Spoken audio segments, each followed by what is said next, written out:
Hey there folks, in today's video I'm going to be showing you how to replace the rear shocks on a Chevy Equinox. This service will be the same for 2010 through 2017 models. And first thing we need to do is remove this plastic shield on the wheel well. And to do that, there's some Torx bits here, some plastic rivets, and if you have a mud flap, there may be some Phillips head screws. So they're all along here, and there's some on the other side here. So we're just going to go ahead and get them removed. All right, so with the wheel off and the vehicle safely jacked up and set on stands, we're going to start the service. First, we're going to hit the 2 Torx screws here with a T15 bit. Next, we'll get the Phillips head screws. There's 2 here, 1 right there.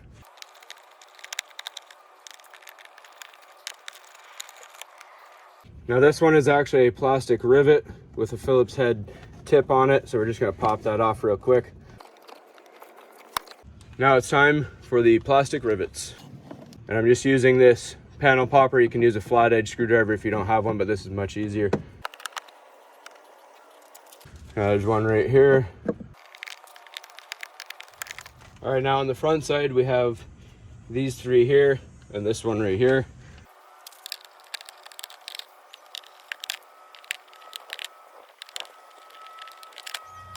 All right, so now that all our fasteners are off, they should just all pop down now.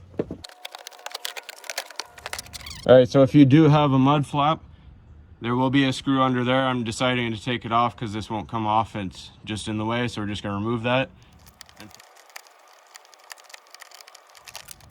All right, and after we take the mud flap off, there's actually another surprise hidden bolt right there. We're gonna remove that as well. All right, so to remove that bolt, we're gonna use a 7mm socket.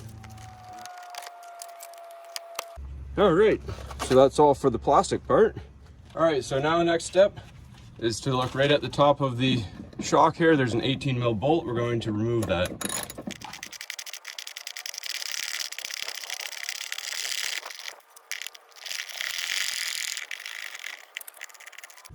All right, quite a long bolt, a lot of effort to get that off. All right, so now if we look at just behind our brake here at the bottom of the shock, there's an 18mm bolt. We're gonna break that free as well.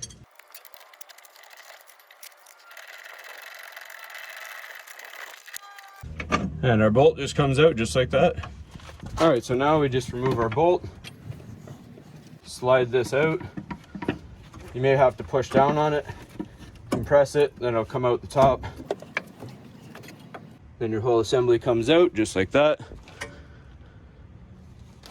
All right, so now it's time to install your new shock. Now for the sake of this video, I'm just gonna be putting my old one back in, but we're still gonna show you the process on how it works. So I'm gonna put the bottom in first here and line it up with our bolt. All right, so once you have this bottom bolt just threaded on by hand loosely, that'll hold your shock into place. Then we're going to compress it just to get it into the housing here. This will be more difficult than the old one. Now notice it won't line up with the hole, so we're just going to use a jack underneath this spring right here, and we're just going to jack it up little bit by little bit till it lines up with the hole, just like that. Then we put our bolt in, tighten it back up. I'm just going to use my breaker bar just to get a little extra torque on it. All right, and same with the bottom bolt, tighten it up.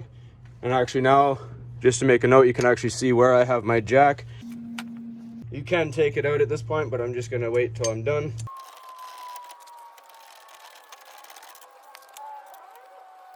Now, same thing for this.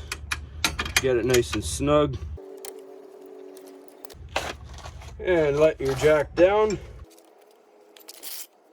And another note to make, it would be a good idea for these vehicles, while you have this plastic off in the wheel well, spray it with some undercoating. I'm going to use fluid film. I have a video for that on the underside of the car, so I'm going to actually spray some of it. Here's the product right here. While we have this all off, might as well do it just to prevent any rust. All right, folks, so now we just got to put our plastic shield back into place.